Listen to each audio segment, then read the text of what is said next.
Hey everybody. So I just wanted to take a minute to kind of give thanks to God. I went to church today and it really just put something in perspective for me, and I really wanted to just talk about how God worked for me and my daughter and my husband when she was born. And I want to kind of tell that story because I feel led to tell that story. So my daughter was born 7.5 weeks early. So she was born at 33 and 3 weeks and 3 days. And we did not have time for the second round of steroid shots. We did not have time to even tell the family until it was literally time to get wheeled into the OR for the C-section. When she came out, she was not breathing very well. Obviously, with her being premature, that was a risk that was going to come into play. We were not prepared because, I mean, who was prepared for a premature baby? That was our kid. Our kid was there past her due date. So week 1 goes by, week 2 goes by, week 3 goes by, week 4 goes by, week 5 goes by. And we're just like, okay, it's time, like get it together, girlfriend. And we found out she could breathe. They had her on the bubbles CPAP for about 2 days. She came off of that, and then she was on supplemental oxygen for 3.5 weeks. Because they were thinking, okay, well, she's just having a little bit more hard time with her lungs catching up. Let's give her some little help. And then she'd be just fine. We would walk in, and sometimes that supplemental oxygen would be halfway out of her nose, and she's not even using it. And then all of a sudden, she would desat so quick. And this was unrelated to her not having it in her nose. They're babies, they pull on things. And then all of a sudden, she would desat. And we were just like, Lord, what is going on? What is happening? Because this is not our kid. Like, she is breathing. They were going to take her off of the O2. They were weaning her off. Like, what is happening? And found out she had GERD. She would have really bad acid reflux. And so about 5 to 10 minutes after she would eat, she'd get acid reflux and it'd make it very difficult for her to breathe. Well, let's see if she'll kind of wean her way out of it. She did. She weaned her way out of it. And she did come off the supplemental oxygen. Probably 6 weeks into her NICU stay is when she came off all lung support. And she was doing 5 weeks. I apologize. 5 weeks she came off of all oxygen support. And she would do just fine. That's what the biggest challenge that they said in NICU would be, is these kids do not want to eat. And we got to about 7 weeks in the NICU, and I remember the neonatologist had told us, I don't like to keep kids past their due date, so we may have to transfer her, we may have to move her to another hospital, but I might want to put a G-tube in. And I tell y'all, when she said that, my heart sank into my gut, because that was not something I felt that was needed to happen. I did not feel that that was the right move for my kid.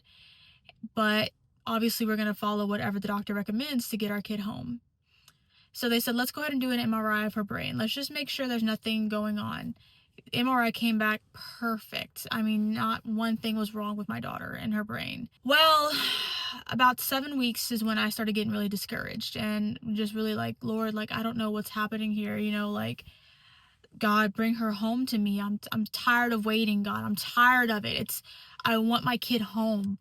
Those of you who have been, discharged from the hospital without your daughter or without your son or your kid, you understand what it's like. It's very discouraging already as it is. And I remember they came in, we had this meeting with her care team, and, we just said, okay, this is what we need to do then.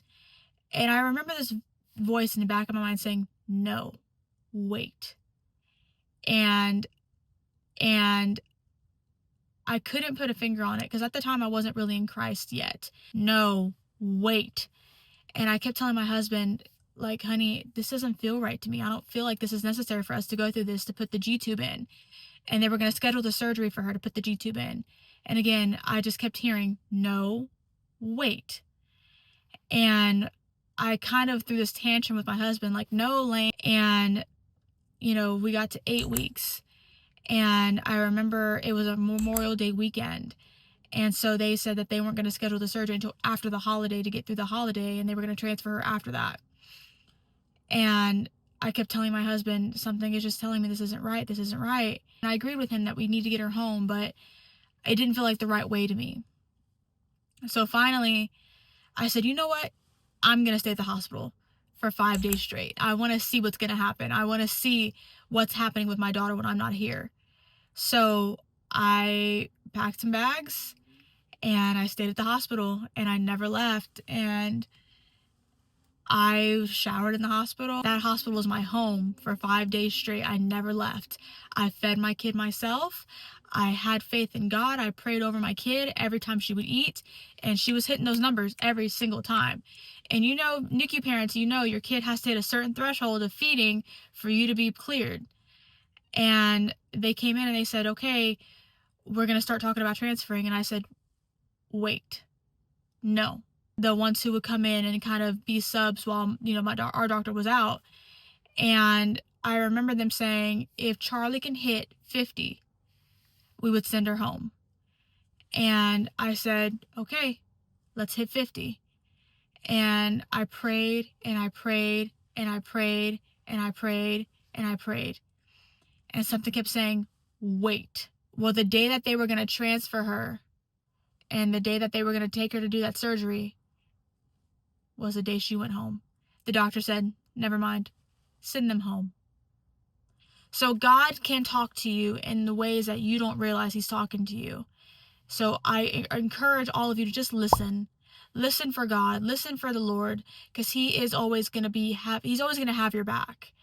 He had mine, and my daughter now is thriving. You would never know she was a NICU child. You would never know that this was her life. So I encourage you, listen to the Lord. Follow Christ. And I mean, if he can do it for me, he can do it for you.